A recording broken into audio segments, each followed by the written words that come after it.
Hi, everybody. Thanks for coming out on a Wednesday evening for this. I think it's appropriate, given our collective love for Costa Rica and for Latin America, that we're doing this on Valentine's Day. So, appropriately themed event for the day. We don't get an opportunity to do this very often, and I'm really excited about it. Oftentimes, by force of gravity, we end up talking about American perspectives on technology and technology policy. But with the focus that we have here at Duke University on the impacts of technology, both on democracy and on groups of people and institutions that don't potentially have as much of an ability to be able to mitigate some of the harms that come from technology, and or potentially not the resources and the institutions to be able to deploy technology in ways that are going to be beneficial for the country, particularly for disadvantaged people in those countries. Latin America ends up being a great place for us to be able to focus. So we have an effort out of the Sanford School of Public Policy and our Technology Policy Lab specifically to focus on technology policy in the region. And there is not a better person in the world to have come and give remarks on this topic than Luis Adrian Salazar.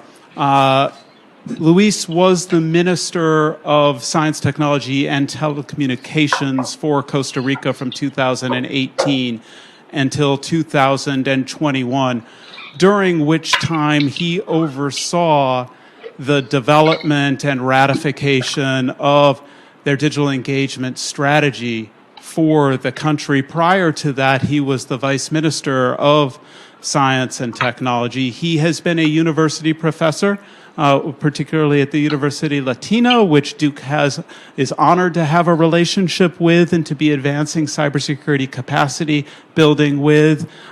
He has also been a highly renowned international consultant in the areas of education, marketing, and technology development. He has degrees in education management and in computer science. And if you want to think of someone who's taking the technical side and a deep understanding of the technology and partnering that with an understanding of the social institutions and how to address issues that come from technology, once again, it's rare to find those people, and we're incredibly lucky to have one with us here today. Luis, thank you so much. And Luis is going to give remarks, and then we are going to be in dialogue, and then we're going to open up to questions. Take it away. Thank you, my friend. Let me turn on this. Hello, hello. I feel very happy to be here with you, and you have one thing to feel happy today. It's not that me here, it's that you have a professor like David. He is really a good professor, and I think that people like him, we require more in this world to be better. So, after you make me this introduction that I don't deserve, I will write a little remarks that I have here that I want to share with you, and then receive some question.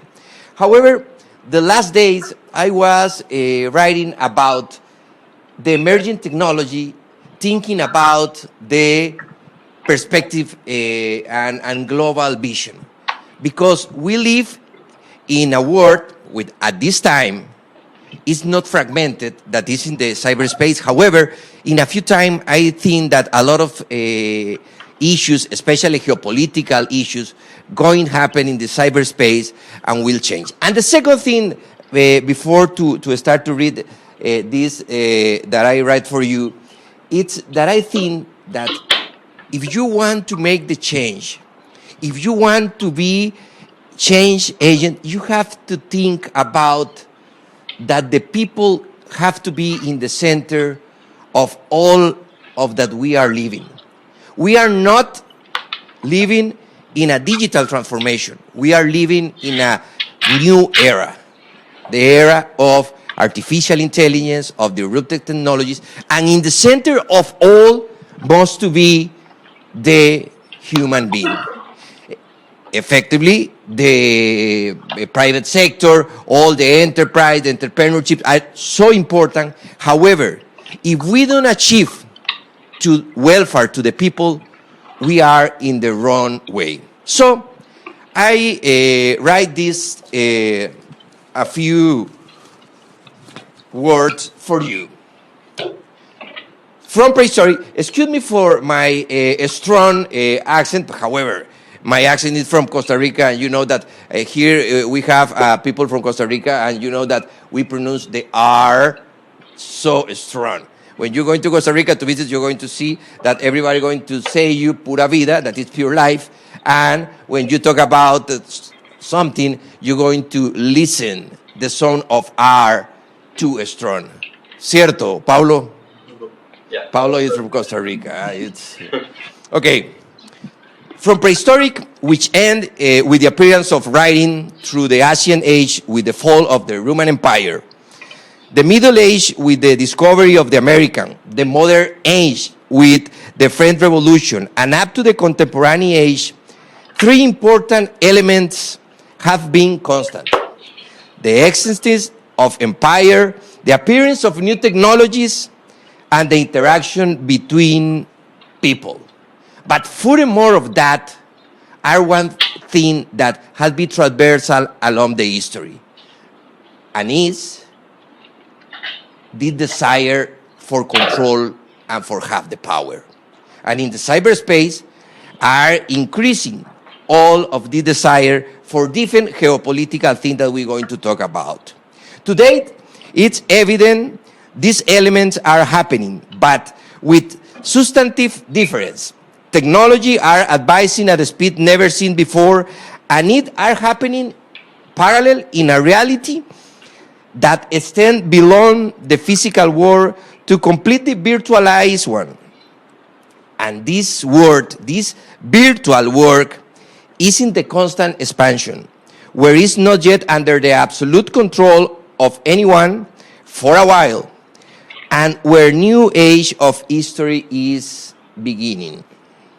For the context, the firm Pricewaterhouse, in recent study of economy impact of 5G on the group of industries forecast, up to total of 1.3 trillions of global GDP by 2030.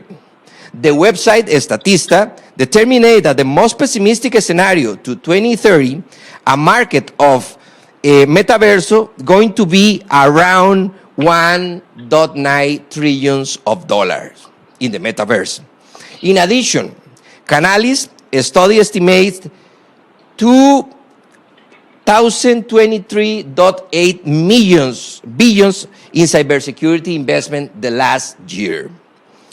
Finally, according to the McKinsey and Company, in the field of artificial intelligence, with 63 generative AI use cases, the equivalent up to 4.4 trillions could be added to the global economy. In short time, just see that when we define these quantities, we are talking about 6 years more, no more than that. And if you're going to see the statistics, this year, by 2023, we increased the connection of 5G around the world around 637 millions of connection, for a total of 1.6 billions of connection. And we're going to have in 2030 around 8 billion of connection.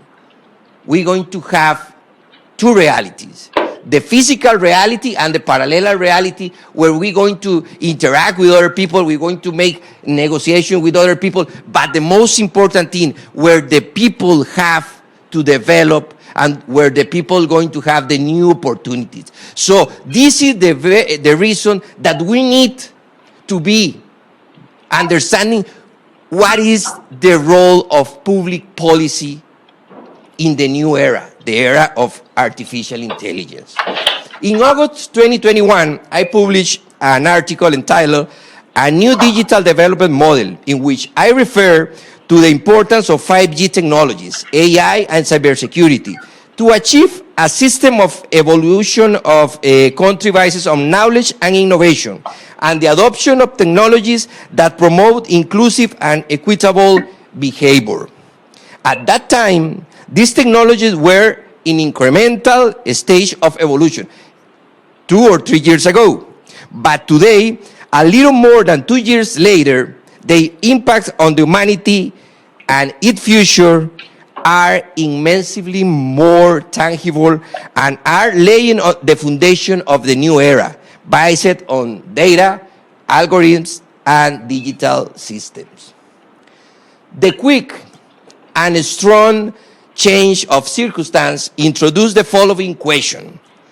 And this is the question, because sometimes we know what and how, but we need to find what is the purpose. Because if you don't find the purpose in all the things that you do, and this is the purpose that I'm talking that have relation with the human being, to all the things that we trying to do, try to develop, try to deploy, be centered in the human welfare. And this equation is about the purpose. About the purpose to reach a balance in the powerful strategy that allow global organizations to build international agreements that support the governments in the process to generate national public policy and apply regional action regarding the use of these technologies in transversal way to face the greatest challenge of humanity, such as mitigating the global warming, reducing the poverty, solving international conflict, and ensuring access to education, water, and food. The technology doesn't have any reason if we don't be concentrate in how we can increase the productivity of the private sector, but at the same time, how can we reduce the poverty, reduce the cycle of violence, give more welfare to the people? And you have in your hands the capacity to change that in different careers, in different professions. But if you make or try to make the change, you will impact the people. Remember, without discrimination, thinking about of all of human beings are equals. All the people feel, all the people cry, all the people have some inspirations, all the people have some expectation. We are recording that, right? About talking about feeling today is St. Valentine's Day. So where is the camera? I will to send my greetings and my love to my wife in Costa Rica. So you have to tell her that I send a lovely message, please. Okay, we said, especially in this area. Paulo, when you back to Costa Rica, please, I'm going to give you my phone, then you call her, say, was incredible. Everybody make an applause when you say that. To understand the prevailing paradigm, it is essential to comprehend the emerging technologies and their global impact, instigating a new, amazing and transformative technologies and their global impact, instigating a new, amazing and transformative technologies in this new era. This comprehension encompasses data as a fundamental element for the effective operation of algorithms. On advanced processing unit, here a special mention because we are, at this time, and the professors are making a good job trying to develop of microprocessor industry. You know that we have data. This data is processed by units. We are talking about neuromorphologic algorithm, neuromorphologic microprocessor. We need to build the capacity to create more and more and more capacity to process all this information. And I think that the economy going in this line. A first step towards this environment is to reduce technology access gap. The World Connectivity Report 2022 of the International Telecommunication Union mentioned that coverage gap must be closed since, listen this information, despite the fact that 95% of the world's population is already within the coverage area of mobile broadband network, there are at least 3,090 millions of people who have not possibility to connect to internet. You know, 95% of the people have infrastructure that can be used to connect. However, they can't, by different reasons. Cost, education, but this is a real challenge that we have because our two realities, and the history is going to happen like in the past times. We're going to have a new history, the history that or George Orwell or Ray Bradbury when we talk about the Big Brother. When we read this book a long years ago, I took this is like when you're going to be monitoring by the, but in the hypersensory world, always we are under the camera. For this reason, you only have to walk smiling because you never know when you're going to be recorded. So it's very important to be walk around the world smiling.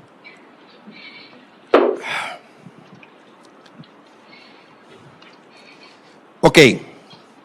We are also face the challenge to deploy infrastructure, creating regulatory frameworks, developing technical capacity, and strengthening international support mechanisms. Are one thing to remark here. We can do it alone. We need to do that with the cooperation of other countries, with the cooperation of other industry, with the cooperation of each other. But sometimes we don't know to work together. And I was a minister, and always I put this example because it's the more clarity example that I have. And on Monday, that we have a meeting, we talk about that. I was minister. When I was minister, in the cabinet, we were 20 ministers. And each minister had at this time 5 priorities. In the country, we had 100 priorities. You know what is the conclusion of that? Nothing is a priority. Because if you have 100 priorities, it's very difficult to assign resource, to assign people, to assign a budget, etc. We have to define where we have to put the effort.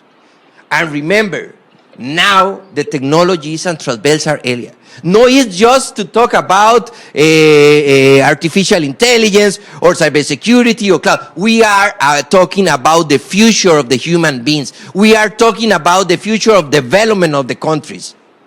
And we can do it alone. We have to cooperate with each other. But at this time, artificial intelligence needs a special consideration. Because in my opinion, and it is my opinion, it is the milestone that will mark the beginning of new era, the digital age.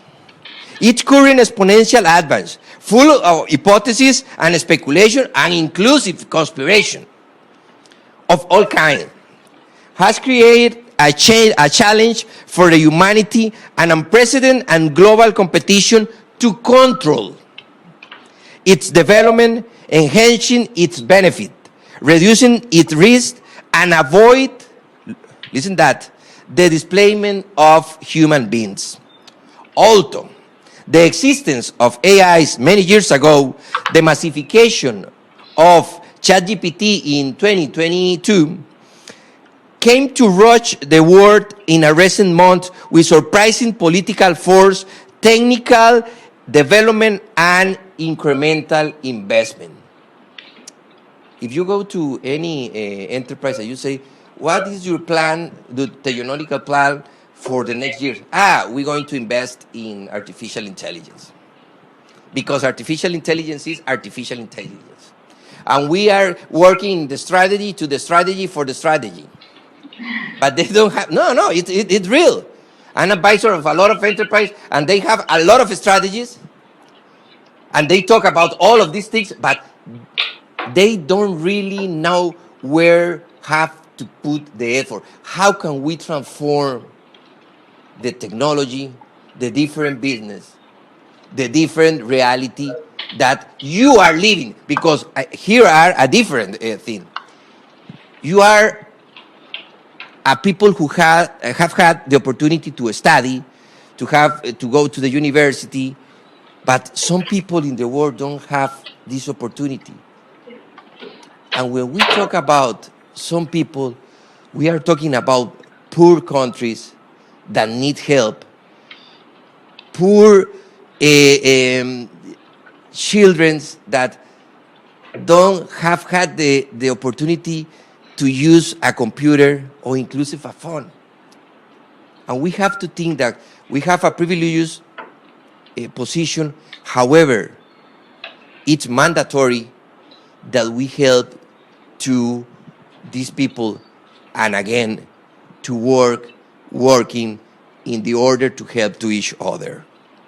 It's necessary to highlighting 5 facts to have happened in recent weeks, revealing the planetary importance that involve the imminent need to work together to responsibly address a technology that we visualize could even overcome many human capacity and task. Are five things that I'm going to mention so quick. First of all, it's the G7, the G7 program that they, I don't know to say the G7. Do you know what is the G7? The best, the most powerful countries around the world. They meet in last May, and they define the task to make some agreement to control the artificial intelligence.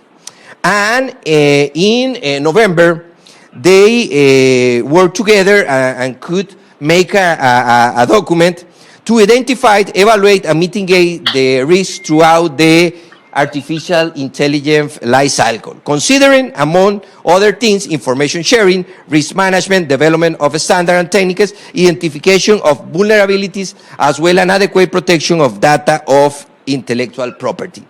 I would want to talk about something. Now, the artificial intelligence, the cybersecurity, and all of these technologies are evident technical topics. However, now these areas are geopolitical topics, because we want to know how going to control some part of the cyberspace, who going to control the network in 5G, who going to control the cybersecurity, the control of data. And I be very surprising, because in November, in UK, European Union, United States, and China signed an agreement to cooperate in artificial intelligence. I really don't believe that they're going to happen. It's very difficult to imagine United States and China sharing information about artificial intelligence. However, they signed this agreement. And the UNESCO, in November the last year, signed the declaration to protect the personal data and the ethical use of artificial intelligence. And in December, the European Union achieved the first legal framework for artificial intelligence. Depending of the risk of the kind of this artificial intelligence, they have categories, and they are trying to make the best use of artificial intelligence. However, despite of all of this action, we must to be clear that the focus of the world, the focus of the country, the focus of the potential are in the artificial intelligence, cybersecurity, microprocessor, because there is going to be the new era. It's not going to be in the field. They going. We won't need castles or more fields to make a battle. The battle is in cyberspace, and sometimes we don't know that, and we have to protect the people. We have to make public policy in order to take decision of the country. Because when I have to define what is a public policy, my definition is so bad, Professor. Sorry, but for me, it's just to take a government decision. Where are we going to walk? What is our direction? What is our horizon? What are our limitations? Where are we going to build the new productivity matrix for the next years? And just going to finish my note. I have write some of the challenge that we have. I hope that you share with me and we can talk later about that. But I will going to say some of from my point of view, some of the challenge for the humanity at this time. First, decrease the numbers of millions of disconnected people, which create all kind of gaps. The technology gaps create gaps in economy, in politics, in social area, in education, in security, in all of the sector. The technology gap is the most important gap that is increasing so fast, and we have to stop. The second, to understand that emerging technologies as increasingly covered, and we must to achieve synergies in national, regional, and global strategies to work in a cross-cutting manner in digital development, avoiding the dispersion of priority. That's what I say minutes ago. The technology must be a priority. It's impossible to respond to the necessities of the people having 100 priorities. Or it's very difficult to define how can we going to reduce the poverty if we don't think about technology uses. And how can we going to maintain the people working if we don't make reskilling, upskilling, new skilling, and all of the skilling, trying to avoid the skilling, because this is the reason that we need to think about the technology is transversal. And we need to have a regional, global, and national policies in order to build this infrastructure. The third is prepared our people for reality where artificial intelligence is getting closer to emulating human thoughts and action, a situation that must be used for productive innovation and human welfare. The next one, strengthen human cyber resilience. This is very, very important concept. Cyber resilience. How can we give to the people the capacities for live, for be competitor, for to have the opportunity to increase his welfare, to feel better in this world, and we need to increase these capacities because some people it's not in the equation and not have any program to increase the cyber resilience for all the people. Just to mention one number, the International Monetary Fund 2 weeks ago said that the impact in the labor or in employment will be around 40% of the employees that exist today. The OCDE talk about 27, and the World Economic Forum talk about the 30-40%. However, the real thing is that the employments we going to suffer, and we need to do something about that, because if we allow, or we don't make nothing to stop, or put in positive, to increase the capacities of the people to have new employment, to be entrepreneurship in the world of digital economy, in the knowledge economy, we're going to have a lot of gaps, not in digital gaps, in economy gaps, in violence gaps, in security gaps. This is the trouble that we have to avoid. This one, it's very important for the political area, and it's to combat disinformation. The disinformation, fake news, positioned in 2024 in the global risk map by the World Economic Forum in the first position. I really be surprised when I read that, and I say how the misinformation is in the #1 of the risk of humanity, according to World Economic Forum. But have sense.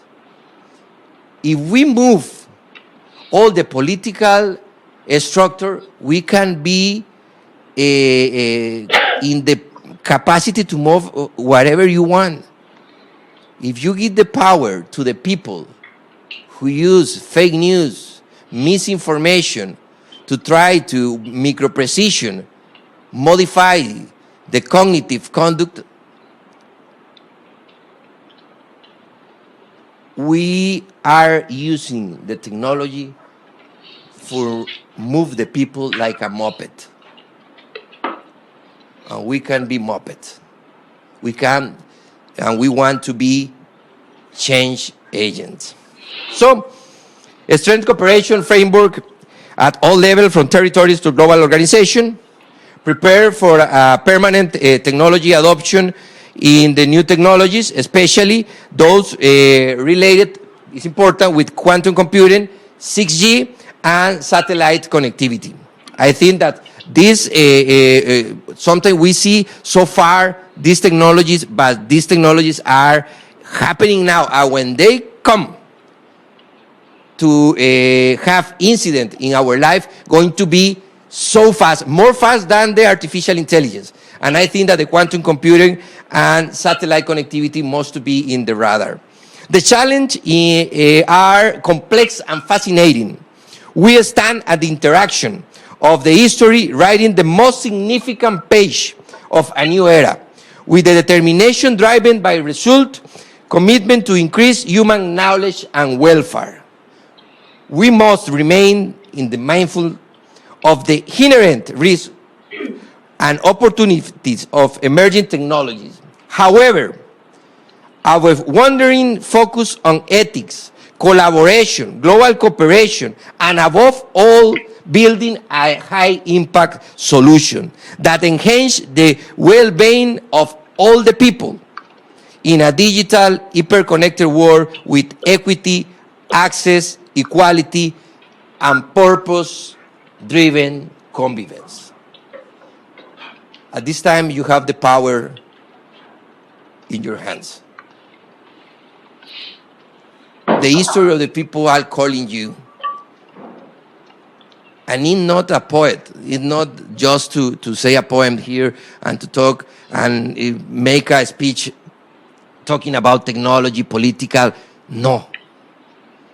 The real, I had been in a decision position, and when you be there, you're going to feel alone, because some people can take time to think about all of these emerging technologies, because them child have hungry, because they don't have one bed to sleep. They live in a violent environment. They don't have water. They don't have food. But you, making public policy, trying to do the best, put the human being in the center, can be the change. And the challenge is to understand that all of those technologies are in the center of all of decisions that we have to take. In the future, you're going to have children. And when I see my son, he has 16, in March 1st, going to have 17. I think what's going to be the future for him. But when I come to Duke and see a lot of people like you concerned about what's going on, what's going to happen in the future, I feel happy because I know that the future is in good hands. Thank you very much, and please, working together.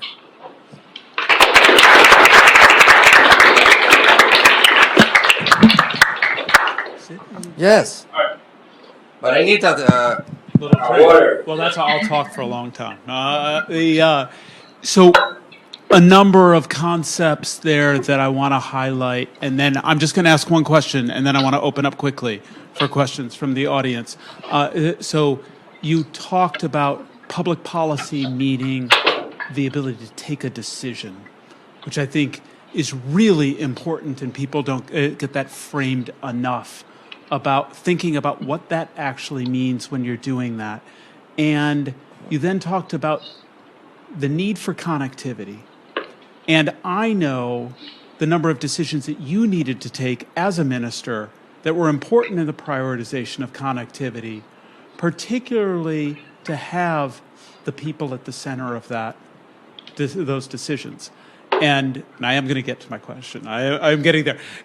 What I wanted to ask about is that when you're making those decisions, particularly for Costa Rica, for a country, and maybe you can explain to the students a little bit, the greater metropolitan area with the free trade zone next to it, but then having to make connectivity and infrastructure decisions about how much do you continue to invest in the economic engine of the country versus the rural areas around where many of the people live who could greatly benefit from infrastructure, including greater connectivity. And then as you do that and you're building that infrastructure, you brought up this concept of the necessity for resilience. And you and I have talked a lot about it, but not very many folks in the audience may know what happened in 2022. That when we've built out the connectivity and then there are ransomware attacks, what that means for needing resilience, particularly to protect the people. And could you talk a little bit, like, what does that mean when you're actually in the chair trying to make those decisions and having to make those hard decisions about where you're going to put scarce resources to optimize, particularly in a country where you have a lot of your economic engine in the center and a lot of people living outside of that? Thanks. Furthermore, it's very important that you, in the different organization, agency, entities where you're going to be, government, enterprise, etc., you have the support of the leader. Because if the leader don't understand what is the importance of the connectivity or others technologies, we're going to be in a wrong model. I really love to Nicaraguan people.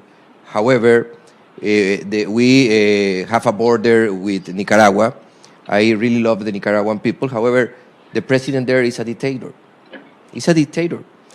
And there it's not important to give the people all that they need, all the infrastructure that they need to be productive in a digital economy, in a knowledge economy. So I think that it's very important that the high level of the government, the president or prime minister, needs to know what is the importance and the impact of the infrastructure, of the use of artificial intelligence. Because if we don't achieve that, they believe in you and believe in, and understand, more than believe, understand what is the importance of the technology. It's like you talk like with donkey. Because it's true. You say to the donkey, we need to put here a tower to have more connectivity. But if this person don't understand, we are in the wrong model. And the problem is that in the past we have the change to make to make fine tuning along the way. However, if we don't have to take decision right now, for tomorrow will be late. And associated with the all of the public policy and decision that we have to take, and we have been talking about talent, we have been talking about jobs, etc., are one area that we have to remark. That this is the most important, because there is the most important access that we have now, that is the education. Everybody has talent. However, the difference between the individual talent and the massive knowledge is to have an adequate education system. And we think the education need to be the most important thing in the political agenda. With the health and security. However, the education gives you the capacity to develop a new productivity matrix and to new productivity model. I think that if you want to have some trade sons and you want to compete in international knowledge development and innovation and research and development, etc., you need to put a lot of resources in education, and not just to put resources, to evaluate the impact of these resources. Because just to finish this, the public policy are effective if we have some method to make an assessment of the impact of this decision that we take. Because we can say, we're going to expand or to make a rollout plan for my infrastructure for 5G. But if you don't measure the impact, not have sense. Maybe it could be good, maybe not. However, you need, in the world of information, you need information to take the decision. And you have to evaluate all the action that you take. I want to open up for questions to make sure. Let me start with Devin in the back. Thank you very much, Mr. Minister, for your time. My question, you briefly were touching on AI algorithms and what we're seeing in the U.S., especially in the health sphere, is that there are these biases that are either plaguing underrepresented communities, whether it be minorities or rural populations. Do you think that it's more important to get these algorithms out to the people of the world, whether it be Costa Rica? Oh, thank you. Whether it be Costa Rica or the rest of sort of the world? Or do you think we need to proactively sort of tackle these biases before rolling out this sort of technology to different regions of the world? It's very interesting that you say me, because when we talk about the algorithms, what is the scope of these algorithms and the data, that more important than the algorithms is the data. What's going on with your data? The data belongs to you or not? What is the use that make all the social network with the data that have from you? I think that the most important thing here is that the people realize and be aware that what happened if they don't control the data. For this reason, because sometimes we, and it's so funny because in December, all of the national reporters in Costa Rica come to me to ask me, can you give some recommendation for use of social network in the vacation, because everybody going to the beach and going to the mountains? And I always, I have the answer. Always, I say I tell the same, because sometimes the algorithms or social network take information. However, when we don't be aware of the use of this data, sometimes we give the information. No, the social network take the information, else we give the information. We take a picture and say, we are here with my friends, we are drinking that, we are in the same resort. And this kind of information could be nothing happening. But with the algorithm or artificial intelligence, you have a precision evaluation of what is your behavior, what are your preferences, and be care of that. I think that we have to give the capacity to the people. And when I talk to capacity, it's very, very important that you ask me, because the capacity for the people, the education to the people, in us to have everybody in the county be a engineer, so all the people is a lawyer or expert in cybersecurity. No, it's that the people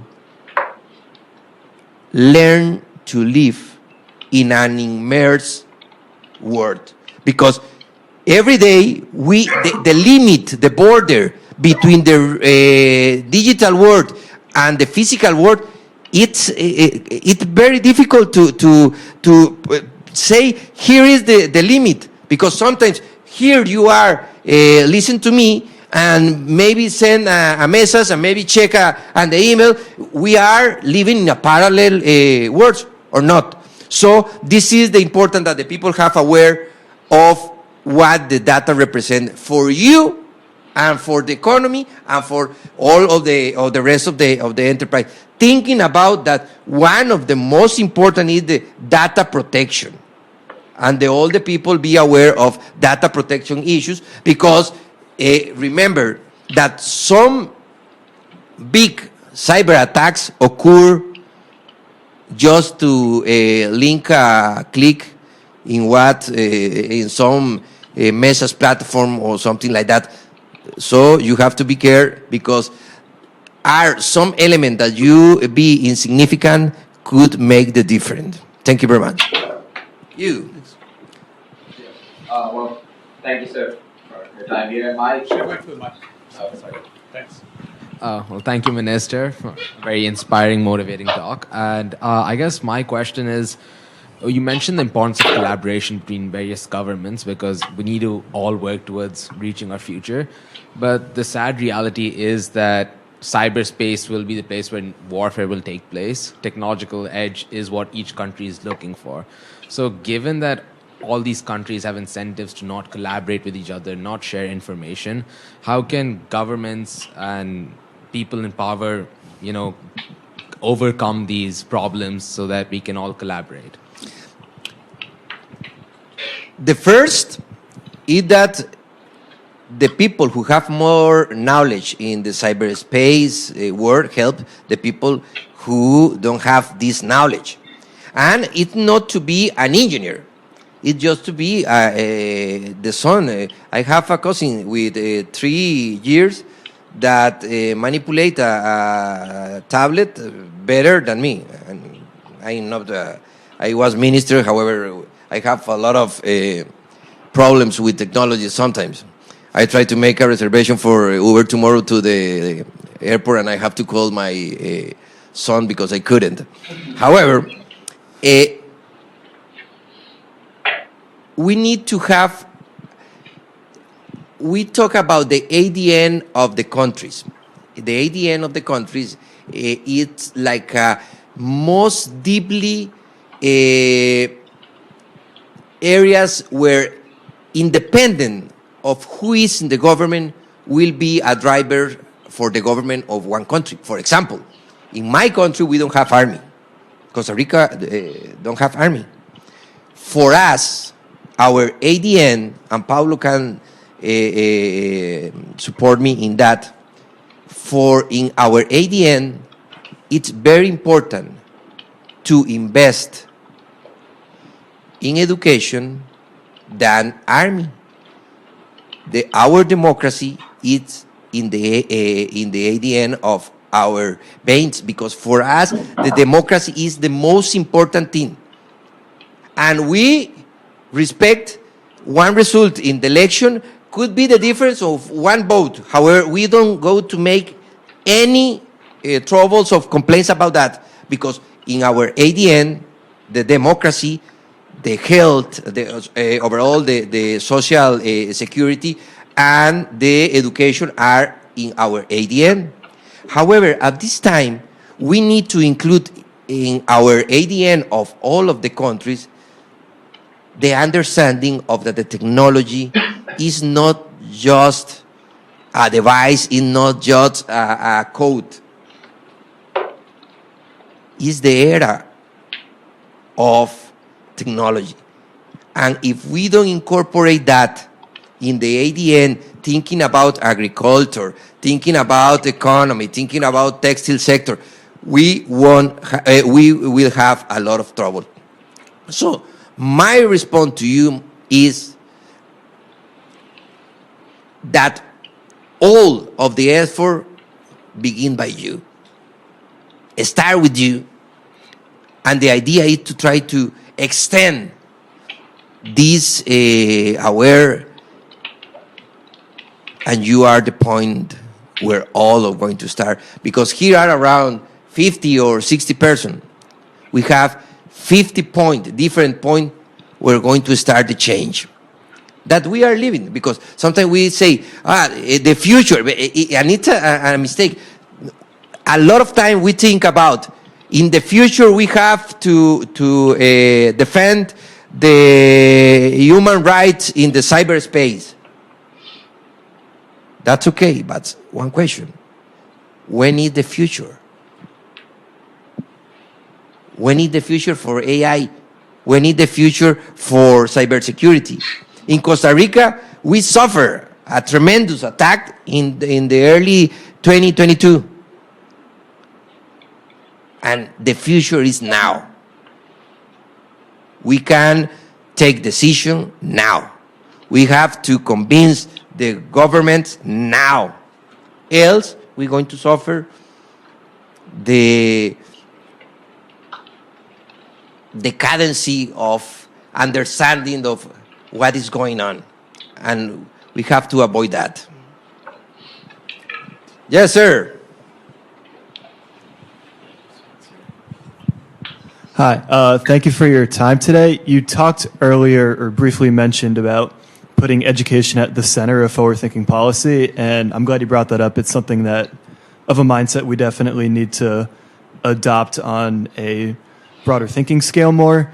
In regards to that and relating it to tech, there's a lot of discourse in American education policy about making coding classes or just tech classes required for graduation in secondary education. And I just wanted to hear your thoughts on that idea and any suggestions you might have for what kind of tech classes should be required for high school age students or even college students to learn to have the technological skills in their life moving forward.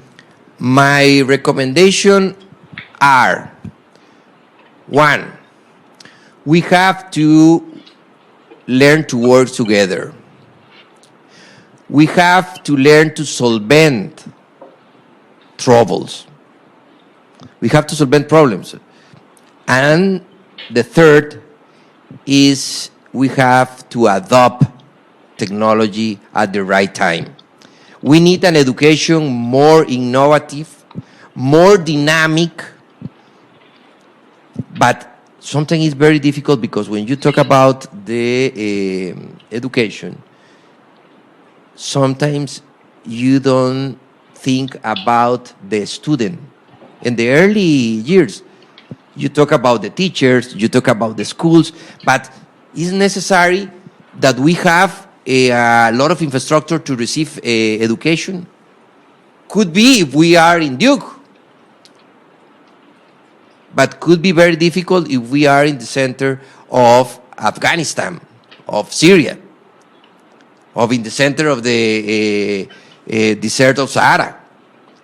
So this is the challenge. How can we adapt the methodologies of education according of the research that we have? But these three things, to solve trouble, to work together, and adopt technology, is so necessary if we want to make and move forward.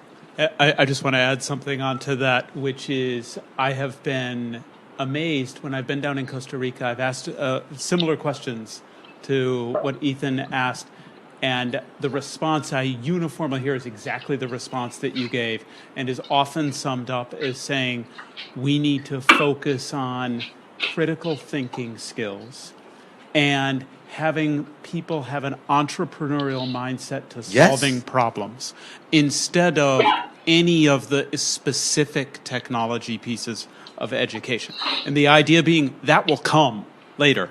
But if you don't have the fundamental building blocks that are provided oftentimes by what we like to think of as a liberal arts education here. And my friend, as you say, the critical think, it's very important, because sometimes we receive only, we talk about misinformation and fake news. However, sometimes we receive an information and we replay and we spread this information. If any critical thinking just receive and we read the okay, I will reply to, and we spread the, I think that it's very important, the critical thinking. I want to remark that because now we are talking about the knowledge economy. The knowledge economy. And what is the less that we need in the knowledge economy? To have the capacity to evaluate when we receive information, when we think about how can we solve a problem before to take a decision. We are not talking with donkeys, but we don't have to walking like monkeys, like donkeys. We got time for one more question. Can I call on the last person? We've got, what's the last one? Matt?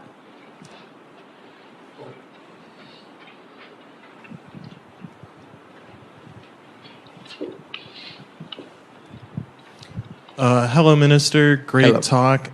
My question is, so Costa Rica is the Central American country that has the most peace, the most security, the most political stability. Do you think that that was a prerequisite, that it had to become before connectivity could take place in Costa Rica and the internet economy could take place and develop there? Or do you think that connectivity is actually what is helping to make Costa Rica more of a stable, prosperous country in the region? We have, thanks for your thoughts about Costa Rica. Really, we have in a faithful country and an incredible country. Tomorrow, at this time, I will be seeing in the landscape the sunset, maybe drinking water or another more red liquid. But tomorrow I going to the magical, a marvelous place in the world.